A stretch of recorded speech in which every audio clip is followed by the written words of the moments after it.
Yeah, you very well know that I have to take you through a lot of hints, or I should give you, or I should teach you what I do. Last time we talked about what you really need to know, or the routine activities that we do, that we have to master. Now today is a Sunday. This is what I do on my Sundays. You might decide to do something else on your farm on your Sunday, or you might decide to do any day. It doesn't mean that you are supposed to do what I'm doing on Sunday. Me, I decided Sunday because that's when I think I can be readily available. So now today I'm doing spraying. One of the activities. I told you we spray every week. I told you we vaccinate every after 1 year for a given number of vaccines that I told you. I also told you spraying, deworming, vaccination. So now today I want to go down and again ensure that I teach you how we do the spraying. This is routine activity, but how do we do? Among the activities that we do, we have today selected what they call spray. Why do we spray? What do we use when we are spraying, and what do we have to master, or what we have to make sure that we fulfill when we are doing a right spraying? First and foremost, spraying should be done every week, and you have to choose a right drug. What do I mean by a right drug, or a acaricide? Some people call me and tell me, hamiisi, which drug can we use? There is a lot of acaricide that we can use, and I cannot say that this works and this doesn't work. It's just animals building up resistance or tolerance to, the ticks building up of the resistance, and they don't die via a certain acaricide or molecule of a certain acaricide. So what we do, I cannot tell you that use this acaricide. Me, like right now, I'm using milbitral, but it doesn't mean that that is what I use always. But it's just a matter of selection of which acaricide you're using, because it kills the ticks by that time, and it has not built the resistance. The ticks have not built the resistance. That means, like me right now, milbitral does well, but I was using duodip some time back. I also used proteate, spona extra, but I kept on changing. But as per now, I'm using milbitral. These are the reasons. These are the signs of diseases that you might detect that this is a tick-borne disease. We spray because we want to prevent ticks, we want to kill ticks. Ticks brings diseases, or tick-borne diseases to the animals. So, which diseases are we really, or mainly we are looking at? One, we are looking at the heartwater. Babesiosis is also a tick-borne, and heartwater. But heartwater is one of the most deadly diseases caused by ticks to the goats, because goats don't get or don't acquire ECM, but mostly it's heartwater. How do you take that this is heartwater?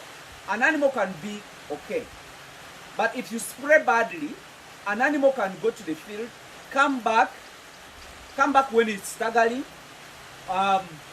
it is moving in a circular form, it can go down, die, kicks, and then, those kind of stuff. They can kick, they can make noise when they are dying, they can bring froth in the mouth, and then abrupt death. We talked about the signs of heartwater. One, an animal moves in a coordinated movement. It can move in a circular form. It can be crying all the time. It can bring salivas. When it dies, it will bring froth. But when you do postmortem, you find that the heart has water in it. When the animal heartwater is dying, it kicks, and it's an abrupt death. It cannot go beyond a day most of the time, unless when you have treated it. You can even be surprised to go to the field, come back, and animal dies. So those are some of the reasons why we spray. So to prevent that, we have to spray. There is no vaccine for that. So what do you have to master when you're doing spraying? That is supposed to be done every week. So in this season of the rain, there is a lot of ticks. So ticks also multiply a lot during this season. So those people, if you see tick resistance, you see spray today, after like 3 days, animals again have ticks, you can decide to spray twice in a week, in order not to see any tick on the animals. So what do you have to master when you're spraying? I talked about the drugs. If you're using acaricides, make sure you don't use it more than 6 months, and you tune to some other acaricide. When you're buying acaricide, tell the vet or where you're buying the drug from that I've been using this, which drug can I tune to? Then when you're spraying, this is what you have to master. Master the places where ticks mostly attack or where they hide themselves. That is ears, that is armpits, that is in the udder or in the testes, on the tail. You get? When you're spraying, master that.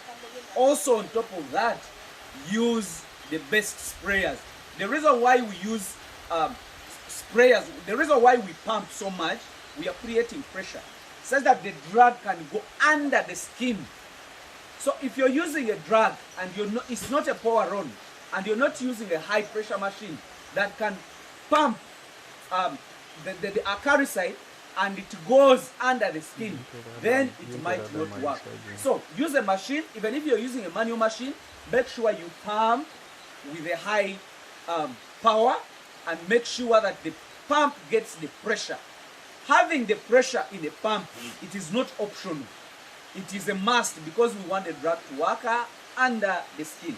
So this is what I'm going to do. Today I'm working hand in hand with my workers. Today I'm not very busy, so I have decided to spray with them.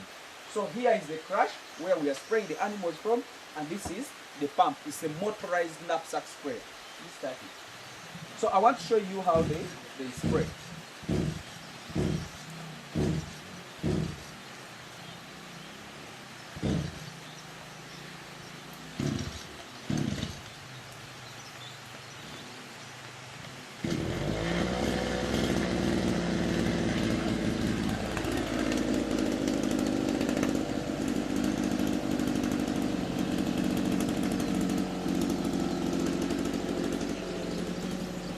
So I'm going to spray. That's what I always tell you, that you and your workers, you should be friendly, because this is your project. So anytime, in case you don't have a lot of busy schedule, please try your best, work hand in hand. So today I'm going to show them how to spray. I'm going to spray with them. So this is what I'm going to do.